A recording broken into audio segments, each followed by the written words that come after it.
Kayabulan. Mass intentions. Thanksgiving Mass in honor of the Holy Spirit, Our Lady of Fatima, Saint Anthony, Saint Joseph, and all saints, offered by Nila Agado, Jeanette Livia and Farley, Janet Jorina. Thanksgiving Mass for the birthday of Jamaica Sulamilio, Takoy Latabas, and Leo de Pabor. Prayer for the eternal repose of Matilde Gaudioso, Pedro, Kim, Antilano Sr., Geraldine, Arjano, Alvina, Potenciano, Leonardo, Lucena, Remedios, Inocentes, Terzo, Jesus, Pilahia, Lope, Alejandro, All Souls, Diócrates, Oligardo, Diosdado, Agoniana, Bienvenido, Ormana, Inés, Lorenza, Sofronio, Leonardo, Julito, Milagros, Margarito, Envy, Apolinario Sr., Faustino, Paterna, Francisco, Chupista, Rosita, Ernesto, Anastasia, Ogros Villa.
Amen. Ang grasya sa atong Ginoong Jesucristo, ug ang gugma sa Dios, ug ang kalagyusa sa Espiritu Santo, manaag kaninyo. Manausap kanimo. Mga Iso, nagmanaw kita sa pagsahulog, ini Santos na Misa, magpaupos kita, ug maghinusod sa atong mga sala.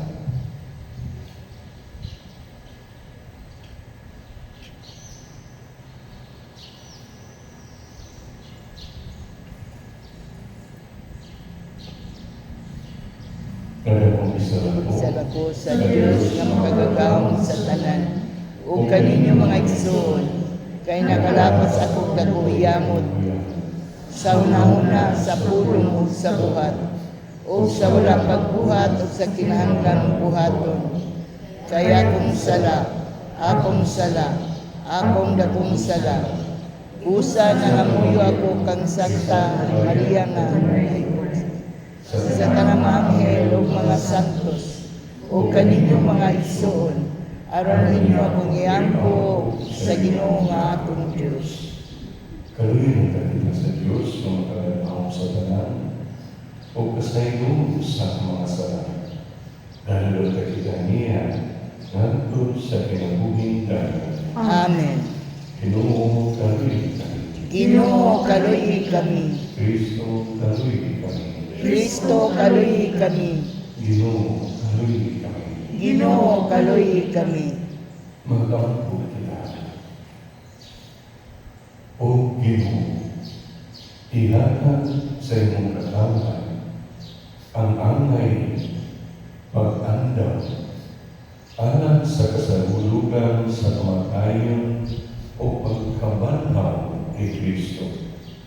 Aron ang pagsakit sa ilang lawas magpulos alang sa kaayuhan sa ilang kalan. Kaya mong ipaayo pinagi sa Ginoong sa Kristo, imo na nabuhilog namin. Umatay mo sa Espiritu Santo, Diyos, antod sa kamaturan. Amen. Kinutulitan sa pasahod ng Propeta Ezekiel. Apan mo na ang taong lautan, maging kurso sa tanang sala na iyan mo, umutuman sa tanan kong mga sugo, o magbuhat subay sa balaod, o sa katalon, maluwas siya, o dili mamatay. Ikalimtan sa higit ang tanan niyang sala, o tungod sa pagkamataro na iyang kahimo, maluwas siya. Dili ako malipay na mamatay ang isa ka makasasala. Hinunuan, palahibon ko, nga maghinusog siya sa iyang sala, aron maluwas siya, nag-inon ang Ginoong Diyos. Apan sa diha, nga ang isa ka tao matao, ubiya sa iyang pagkamatao, ug magpakasala, ug magbuhat sa mga salawayang buhat, nga gibuhat sa taong dautan. Maluwas na siya, dili na gayon. Dili na gayon dinunduman ang mga matarong ng buhat tungkol sa pagbunti o sa sala na iyang naimo, busa mamatay sila. Muingon ka mo, dili matarong ang paagi sa Ginoo, pamati katawhan sa Israel. Dili ba matarong ang akong paagi? Dili ba ang inyong mga paagi mao'y dili matarong? Kung ang usa ka tawong matarong, mubiya sa iyang pagkamatarong, ug magpakasala siya, mamatay siya tungod ni. Kung ang usa ka tawong dautan, mubiya usab sa iyang pagkadautan, ug buhaton niya ang gusto ug matarong, maluwas siya. Tungod kay siya, didiyaman sa tanan niyang sala, maluwas kayo siya. Ang pulong sa Ginoo. Salamat sa Diyos. Salmo responsorio ang atong tubag. Kung ikaw o Ginoo, magtimaan sa among kalapasan, kinsay makalabotay. Kung ikaw o Ginoo, magtimaan sa akong kalapasan, kinsay makalabotay. Ikan sa kanilanman, nagatuwaw ako kanimo o Ginoo. Ginoo, patalibugi ang akong tingog. Agliha ang iyong mga dalugan sa akong tingog na nangamuyo. Kung ikaw o Ginoo, magtimaan sa akong kalapasan, insay makalabotay. Kung ikaw o Ginoo, magtimaan sa akong kalapasan, Ginoo, kinsay makalabotay. Apan hinaan mo, ana ang pasaylo, ayon ikaw pagkatakulo. Kung ikaw o Ginoo, magtimaan sa akong kalapasan, Kinsay makalabotay. nagasalig ako sa Ginoo, ang akong kalag, nagasalig sa iyang pulong. Ang akong kalag nagahulat sa Ginoo, labaw sa mga gwardya na nagpaabot sa kalabo. Kung ikaw o Ginoo, magtimaan sa akong kalakasan, Kinsay makalabotay. kay diha sa Ginoo, ana ang kaluoy, ug diha kaniya ang kapuno sa kaluwasan. Ug iyang liwason ang Israel sa tanan niyang kadautan. Kung ikaw o Ginoo, magtimaan sa akong kalakasan, Kinsay makalabotay.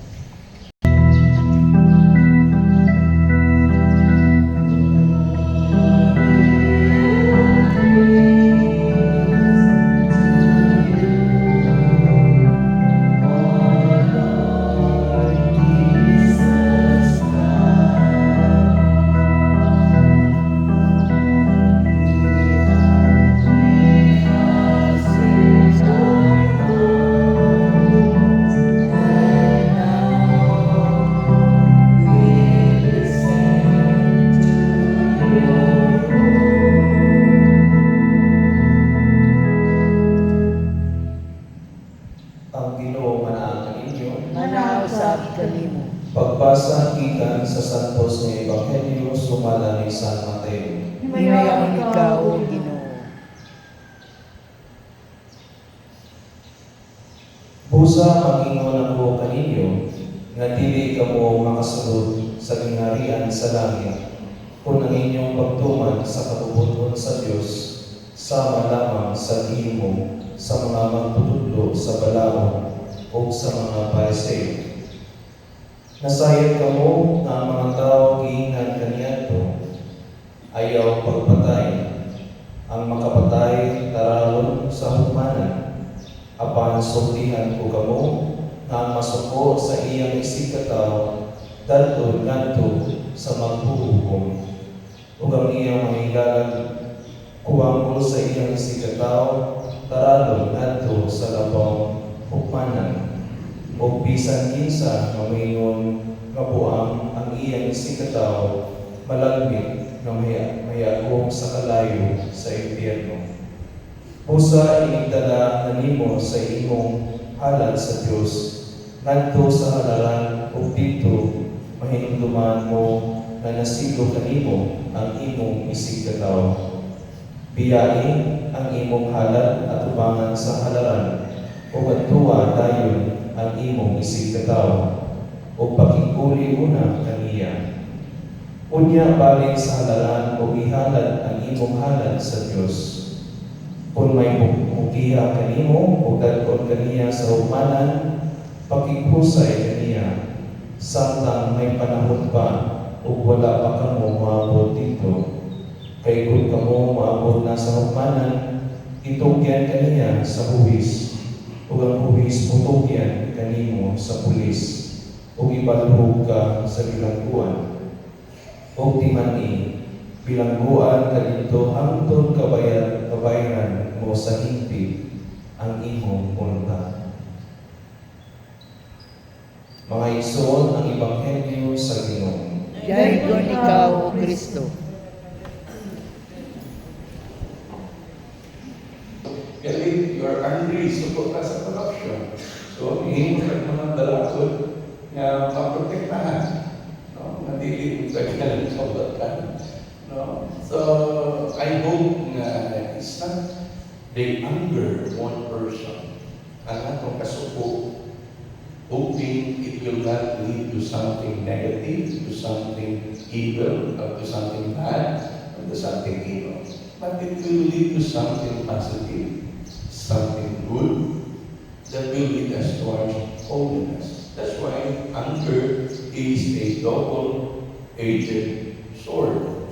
Oh, pero sa atong sitwasyon, sinita po sa ato ang former President Duterte, kung sa may atong pagkantaw niya na ikasuko, may kalagot, but how it will become leads towards something positive, something good, that something that make us holy as a nation, as a Filipino, as an individual person. But it's how we process this anger na ito. Suko ka kay misis na kusog kayo sugal. No, sige rin madyo. No? Hindi na ka maumuluto. Sa may mong ang buhaton. No? Suko ka kay mister na sige rin inom. No? Sige, mas palangkat na niya iyang manok kaysa kanino. No? Sa iyo, mas puta, ituon na manok. No? Gunita na. Mas tuol pa siya kasing-kasing. So, sa may mumuhan doon, kailangan anger. So, po kasi mo mga bata, dili mo matawag sa iyo sa butan, tapulan kaayaw na. Dili na magpuo ka na. So, po ka sa pangginikanan, mas wala na yung panahon ka na ito. Anay, yung kasuko. So, po ang pare. Ano gamay ang kolekta? May kolekta. Ano pang bukang pera? Ang pare, dili. Dahil project na nalumanon. So, po mo. Support sa pare, sige rin pumalik na sa collection. Pero sa mga ito na, ang atong anger. How you process that anger inside you.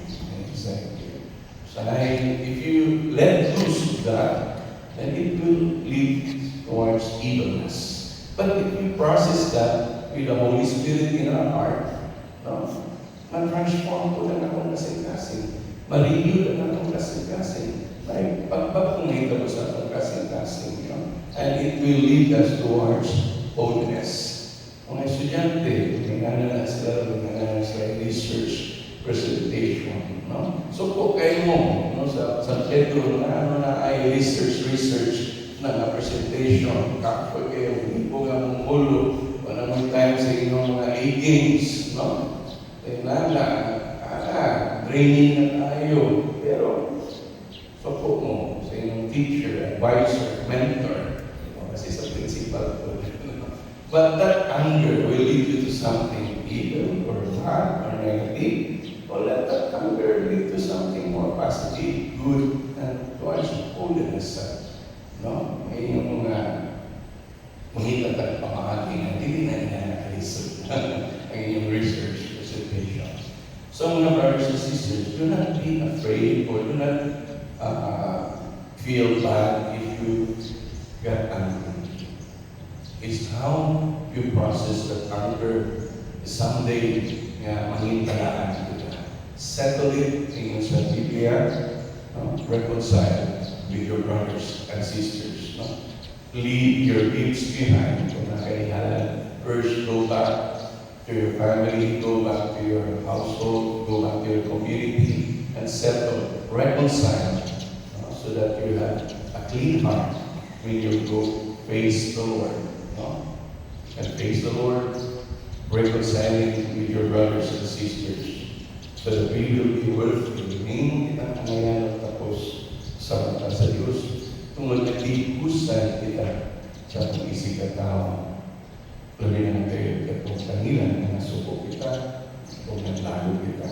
Let your anger lead you towards holiness.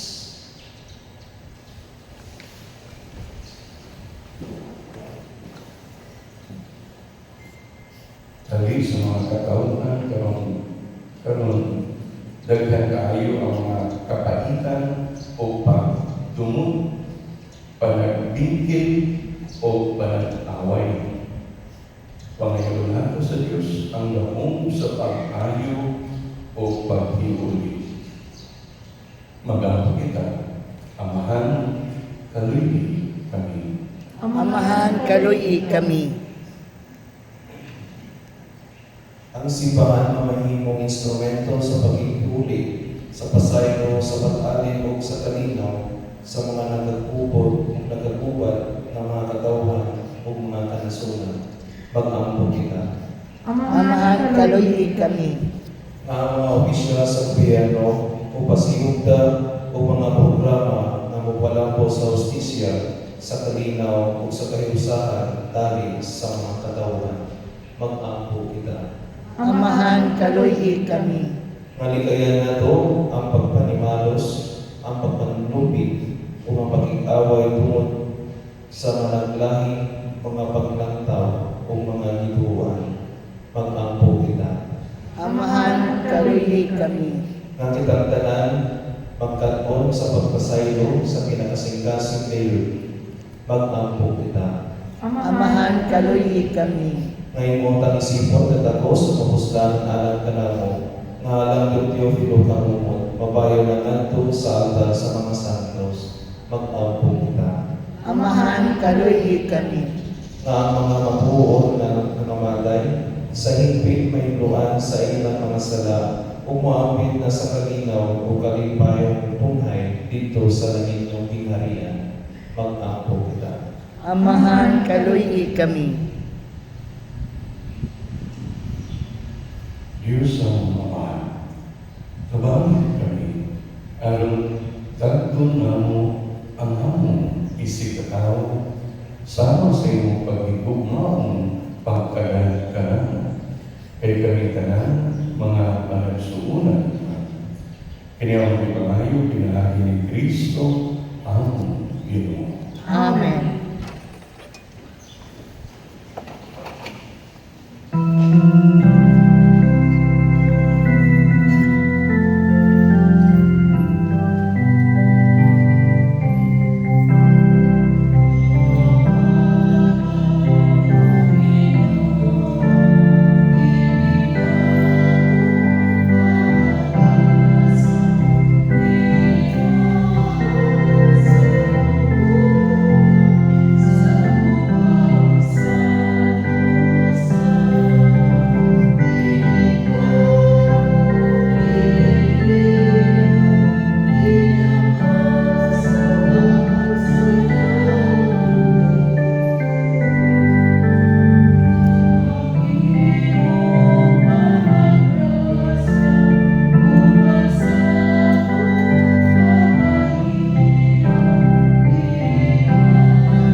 Dawatan ta sa Ginoong sakripisyo gikan sa imong mga kamot, alang sa pagdayeg paghimaya sa yamanan, alang sa akong kapusulanan sa tibok niyang santos na sipa. O Ginoo, dawatan nga maluwigon kining mga halal. Ikaw nagbuod nga magpuy-puy pinahihini o nga madangan kanamo ang kaluwasan tungod sa imong gamanan gugma kanamo. Kaya mo ipangayo pinahagi ni Kristo among Ginoo. Amen. Ang Ginoo manahan kaninyo. Manasa kanin. Ibayaw ang inyong mga kasantasan. Amo nang ibayaw ngadto sa Ginoo. Magpasalamat kita sa Ginoo ang Diyos. Angay ug matarong. Santos na maaang Diyos na tunay o magpadalamang sa tanan. Angay matarong kayo na magpasalamat kami kanimo kanunay o sa tanan dapit. Pinagi ni Kristo ang Ginoo. Kaya sa matagtuloy, nag-awang ka kanamo, paghino sa among kasintasan o pagpanganda na malipayon alang sa Pasko sa pagpapanaw. Aron sa pag-ampo namo na labing mainigon o sa pagbansay sa mabuhat sa kaluoy na labing madasigon. Ingon man sa pagsambot sa mga misteryo na nagpakatao ka namang pag-usap. Makadahan ka kami sa pagpuno sa grasya na iba sa mga anak sa Diyos. Pag-usap pa sa mga anghel ng mga santos sa langit. Nagasabi kami sa imong himaya, luyo sila malayunong ng mga amin. Santos, Santos, Santos nga Ginoo, Diyos sa kagahuman, puno ang langit ug yuta sa imong himaya, husana sa kahitasan. Gaygon ang nagani sa ngalan sa Ginoo, husana sa kahitasan. Santos Viri Panginoon Tuburan sa Tanan Santos, ipadala ang iyong Espiritu, ang pag-santos ng mga dasal, ang may makinila na lawas o dugo ni Yesu Cristo, ang Ginoo. Sa pagkasakit sa paglingon ni Kuha siyang Panginoon, may pasalamat ka nimo. Ibigas o bihatan ni nandito siya mga tinungan o mimino. Dawatan ninyo madalan o kanan. Kahit hindi, mga akong lawas, ngayon tubya, anak kaninyo.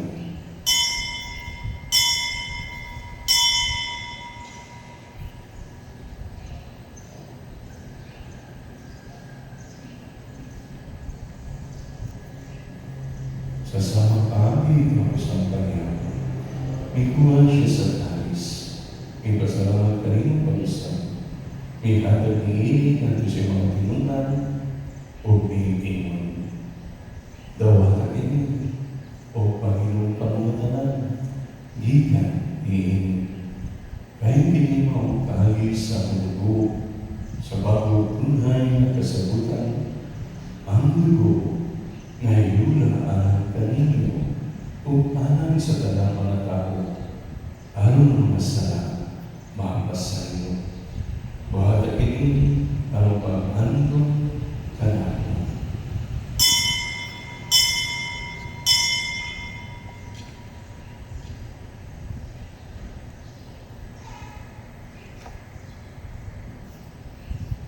Kini ang misteryo sa pagtuo. Si Kristo namatay, si Kristo nabanhaw, si Kristo mubalik nganhi. Anong pag-andong sa kamatayon o pagkabanhaw ni Yesu Kristo? Nag-aalala kami kanimo, Ama, ninipan sa kinabuhi o kalis sa kaluwasan.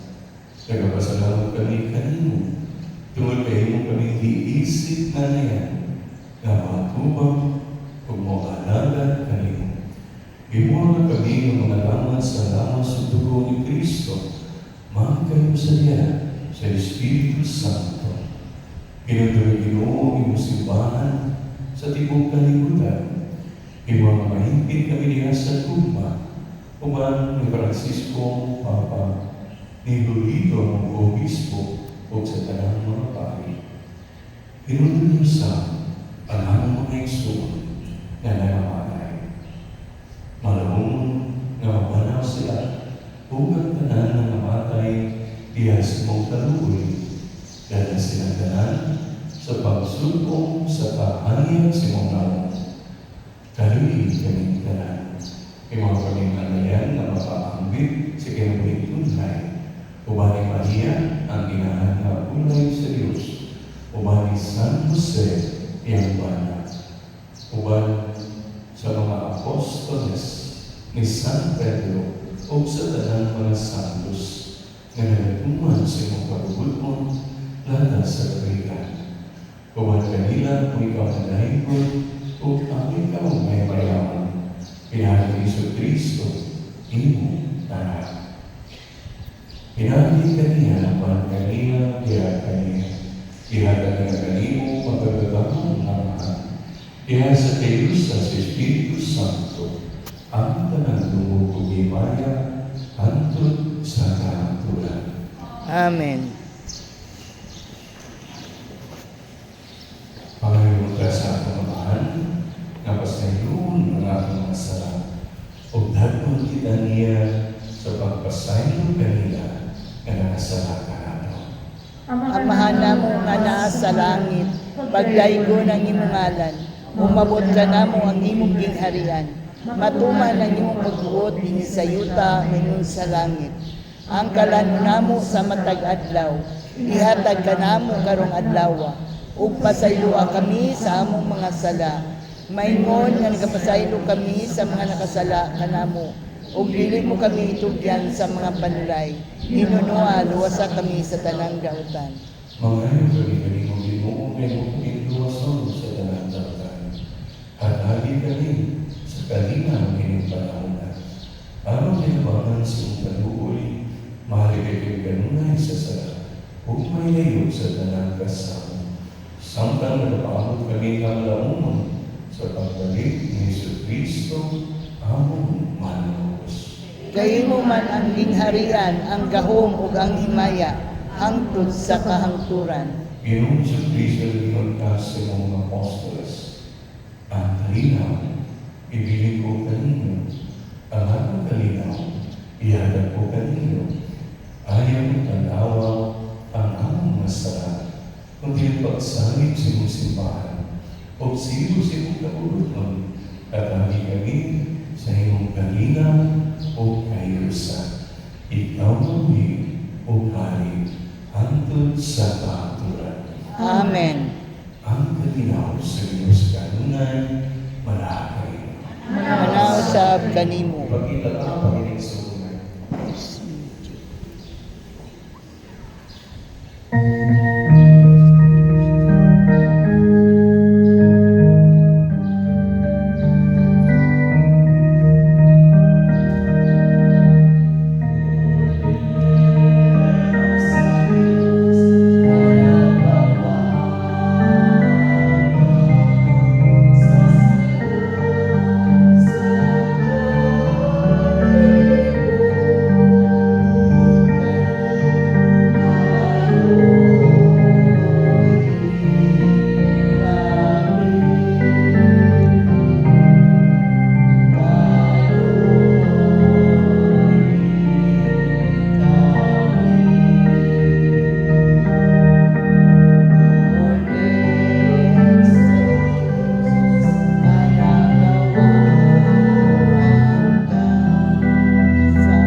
sa kahihapon sa Ginoo.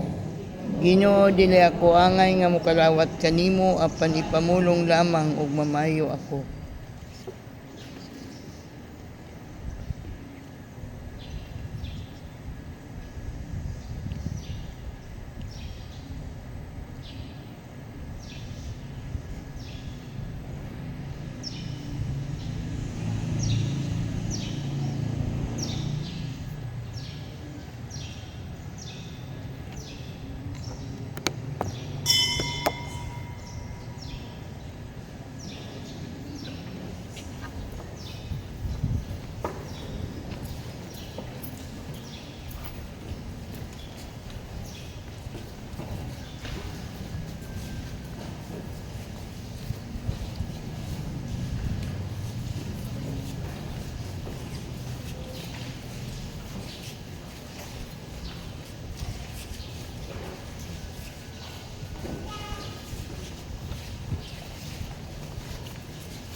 Magampo kita.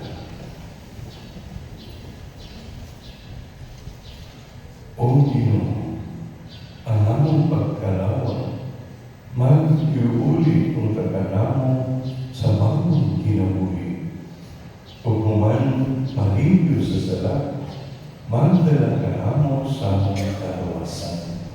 Kaya magpangayo pinagi ni Kristo, among Ginoo. Amen. Ang Ginoo na Manausap kanimo. o ang panalangin sa Diyos na makalalaw sa tanan. Amahan, o Anak, o Espiritu Santo.